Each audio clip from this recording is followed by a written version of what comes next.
Okay, big bore kit is done. 50mm piston, regular valve heads,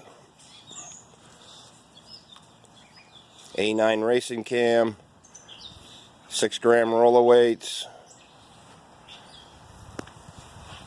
Went from 25 miles an hour to 47 tops. Not going to bullshit anybody and say, oh my god, it does 55. Well, it doesn't. 47 tops, does about 35 miles an hour on a pretty decent grade hill. Paid $125 for this thing.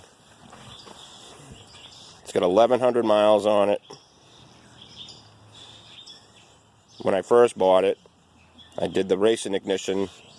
It's got an NGK Iridium in it right now.